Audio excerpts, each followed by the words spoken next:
Welcome to the January 7th, 2025 Planning and Zoning Commission meeting. We have two related cases tonight that will be heard by the board. Do you want me to restart? No, you're good. We will start with a report from planning and zoning staff, followed by questions of staff from the board. We will then ask the applicant to come forward and present information supporting their case, specifically how their request meets the applicable criteria. After the applicant's presentation, the board may ask questions of the applicant. We will then ask for anyone who would like to speak in support of the case being heard. Then we will ask for anyone who would like to speak who opposes the case being heard. Anyone wishing to speak must state their name and address before making their comments, as the meeting is being recorded. The Planning and Zoning Commission is the decision-making body for this case. This case will not go to County Commission unless it is appealed. If a citizen has questions about the appeal process, please contact the Planning and Zoning Department. Could we begin tonight with a roll call of attendance? Yes, Chairman. Tom Degenhart. Present. David Rodas. Present. Mike Brinkley. Present. Jerry Nolte. Here. Tom Decker. Present. Mark Beggs. Randall Morris. And Brad Scarlett. Present. Could we have a motion to approve the minutes of our December 3rd, 2024 meeting? And actually, Chairman, we don't have any minutes to approve tonight. You'll have two sets next month. Okay, so we'll skip that. Well, the first case we're going to hear tonight is case number January 25-101 RZ/P. Could we have the staff report, please? Yes, Chairman, and would like to attach the staff report as part of the official record. Yes, please. So we have one case that's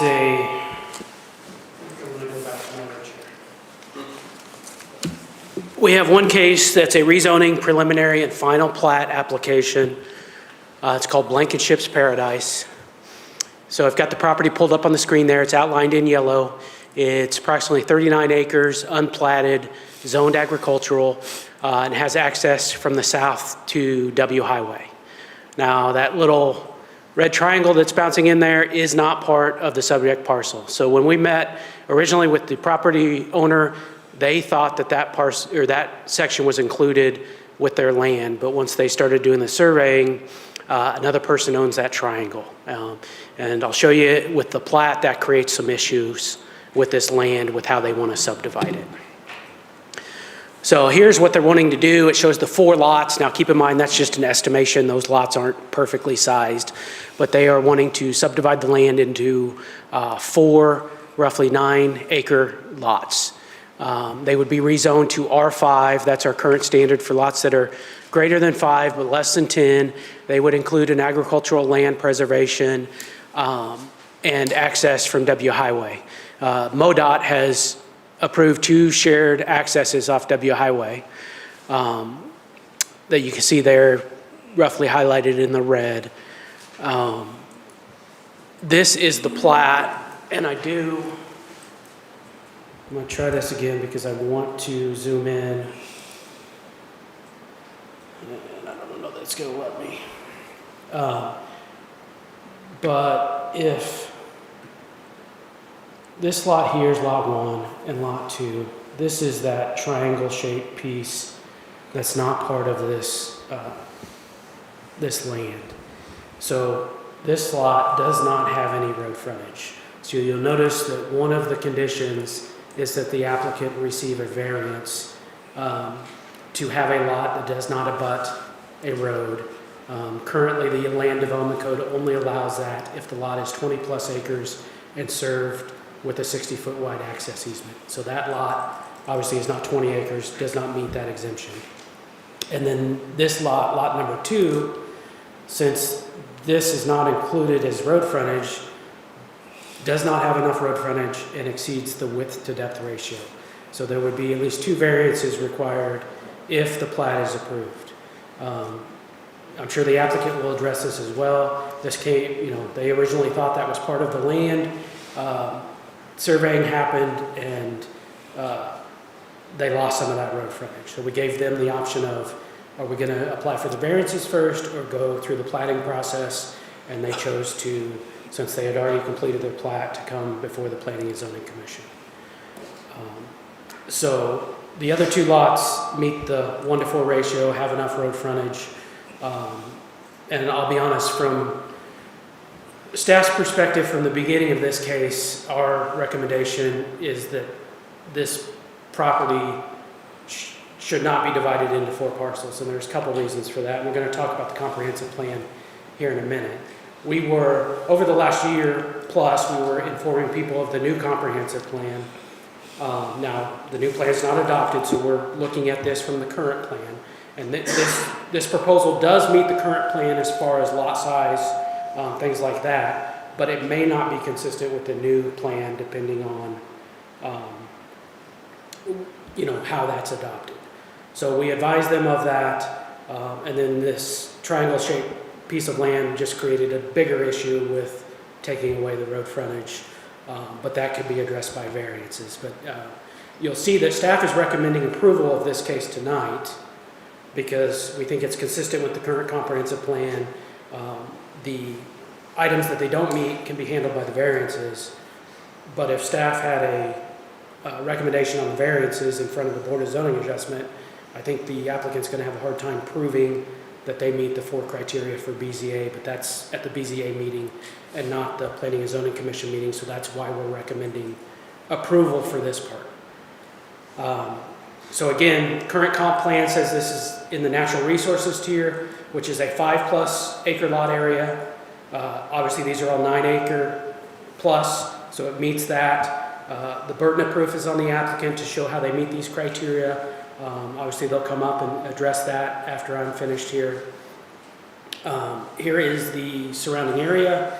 You see Smithville Lake to the west, and this is an area that is, roughly half and half agricultural and the lime green, and anything in orange or yellow is residential zone property.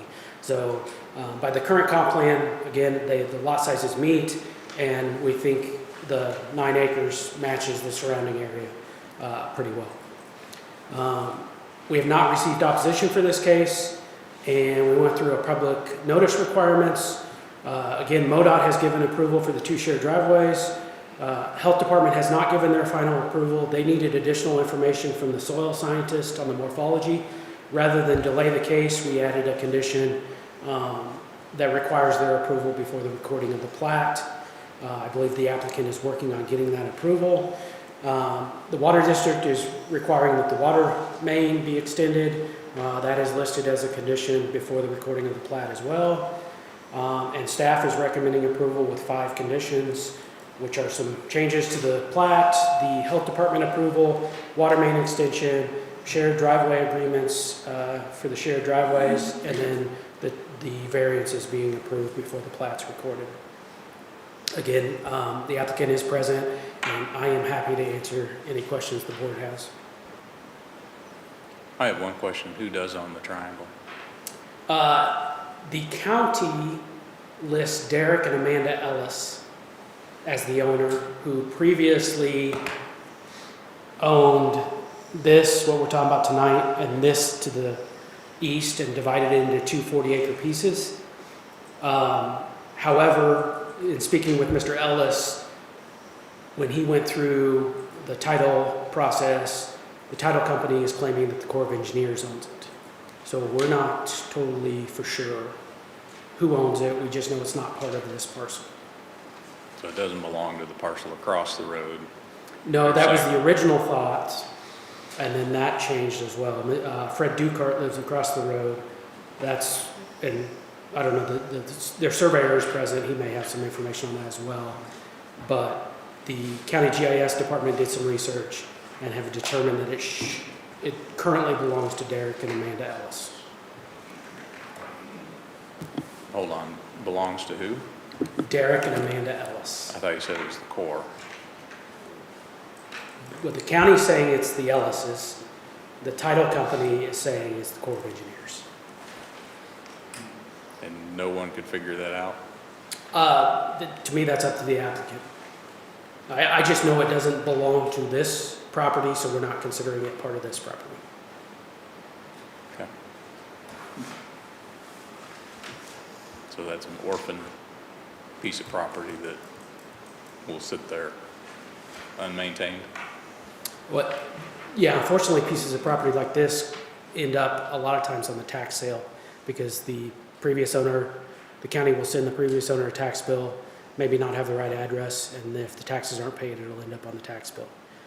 I would expect, to me, if the Corps doesn't own it, or even if the Corps does own it, it should go with this. It makes sense to go with this parcel, but I think that that burden should be on the property owner, not the county, to make that happen. Okay. Go ahead. What, on that small triangle, what is the exact size of that?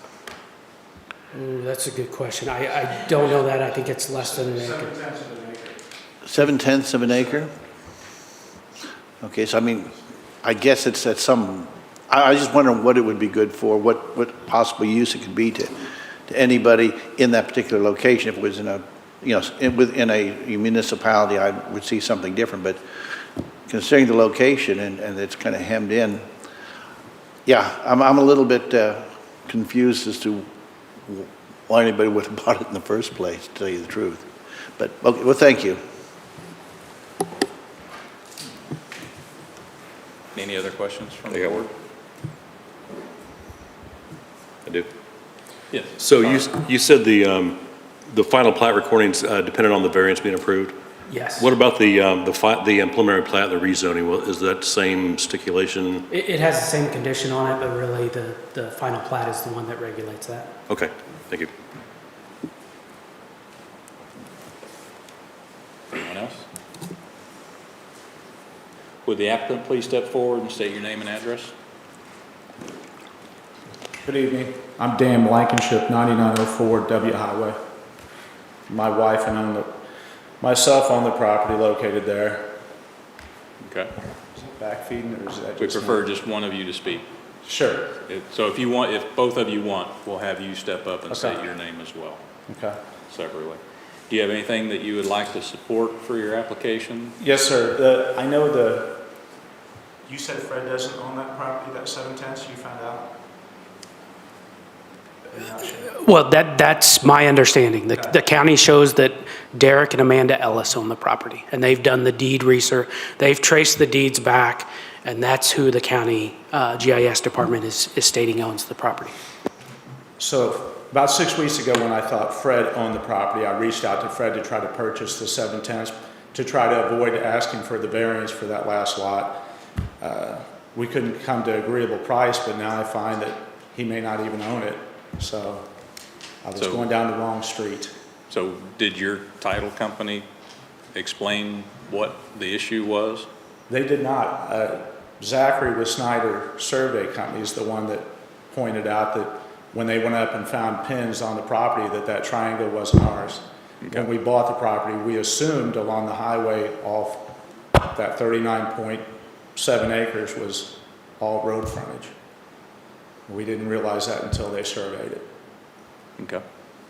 But my intention is to divide those into 9-acre lots and build a house for my wife and myself and for each one of my children in the future. The property is actually held in a trust, irrevocable trust, so none of those lots can be sold outside anybody in the family. So nothing's going to change except for single-family dwellings on those properties. Okay. Do you understand the staff's report I do. and the requests for variances? Yes, sir. And the other items that are going to have to be done? Yes. Okay. And I've reached out to everybody concerning Clay County Health Department. My geologist is working with them to try to get them the proper paperwork. I've reached out to the NRCS about inspecting the pond. And the water department already sent a letter about being approved to extend the water main. So they're in process then? We haven't moved forward with the water main until we get a decision Okay. that we're allowed to split the 4 lots. Do you have any questions for us? No, sir. Okay. Thank you. Thank you. Is there anyone in the audience that would like to comment that supports the application being heard? No? Is there anyone in the audience who would like to comment that opposes the application being heard? No? Does anyone on the board have any questions or comments? He made a comment, so instead of trust, so just on those 4 lots, you can only be family members that can. Can you step back up to the mic, please? Yes, sir. Yeah, I just kind of want to clarify. Yes, sir. The irrevocable trust is set up so if we have 5 children. If one of the children decides not to build on one of those parcels, they have to sell it to one of the other siblings. They're not allowed to sell it to outside anybody else. So it's basically 40-acre family compound Yes, sir. that built houses. Yes. I just want to make sure you guys realize I didn't have any plans on splitting any further or building any other houses up there. This is the future and forever plan. Thank you. Anyone else? Okay. Can I have a motion for the case being heard for the rezoning? So moved. Do I have a second? Second. Can we have a roll call vote? Yeah. We need some clarity on the motion, not just so moved because it was just requesting a motion. So is it a motion to approve the application for the rezone? Thank you. I move that we approve the motion, approve the plan. I'm sorry, was that what you'd said? Is that Yeah, sufficient? just the motion is to approve. Yeah. Okay. Motion to approve. And do we have a second? Second. Can we have a roll call vote? Yes, Jerry Nolte, Yes. David Rotis. Yes. Tom Degenhardt, Yes. Mike Brinkley, Yes. Tom Decker, Yes. and Chairman Brad Scarlett. Yes. Motion carries. Can we roll straight into the vote on the preliminary plat approval? Yes, with conditions, please. May I have a motion for the preliminary plat approval with conditions either to approve or disapprove?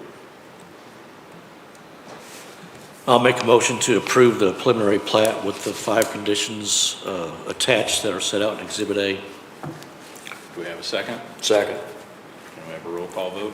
Tom Decker, Yes. David Rotis, Yes. Tom Degenhardt, Yes. Mike Brinkley, Yes. Jerry Nolte, Yes. Chairman Brad Scarlett. Yes. Motion carries. Our second case for tonight is case number January 25-102F, which is the request for the final plat for the case that we just heard. Can we have a staff report, please? Yes, Chairman, would like to add the staff report as part of the official record. Yes, please. So section 151-3.6 of the Land Development Code basically says the final plat shall be compliant with the preliminary plat. Staff has reviewed the plat, believes it matches the preliminary plat you just approved. We have the same 5 conditions. And staff, again, is recommending approval with those 5 conditions. And again, those include the shared driveway, the health department, the water main extension, and then the variance approval before the plat could be recorded. And I would be happy to answer any questions you have. Does the board have any questions of staff? No? May the applicant please step forward, state your name and address again. Dan Blankenship, 9904 W Highway. Do you have any additional information or questions for us? No, sir. Thank you. Thank you. Anyone in the audience who would like to comment that supports the application being heard? No? Anyone in the audience that'd like to comment that opposes the application being heard? No? Does the board have any additional comments? Can I have a motion for the case being heard to approve or disapprove for the final plat? With conditions. Final plat for Blankenship Paradise, 5 items listed in Exhibit Do we have a second? Second. Can we have a roll call vote? Tom Decker, A. Yes. David Rotis, Yes. Tom Tom Degenhardt, Yes. Mike Brinkley, Yes. Jerry Nolte, Yes. and Chairman Brad Scarlett. Yes. Motion carries. Do we have any other business or director comments? I just have a few comments. Bylaws state that for the February meeting that we shall elect a chair and vice chair. So we'll start that. That'll be at the beginning of the meeting next month. So just be thinking about chair and vice chair. And then we're excited to bring the comp plan back before you next month. We've been working on that quite a bit, and I think we're making some progress on that. And then we sent you an email letting you know the large solar farm application had been continued. It is scheduled to be heard at the March meeting. So all that information that you still have is relevant. So look at it as you have time. We'll supplement that with a staff report as we get closer to that meeting. But that case is still planning on being heard, but not until March.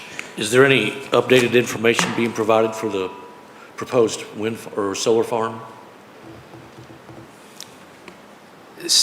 I'm not sure Is there any new information being provided to support the proposed wind farm or solar farm? Yeah, we will provide any additional information once we get closer to the meeting date, and that'll be part of the staff report.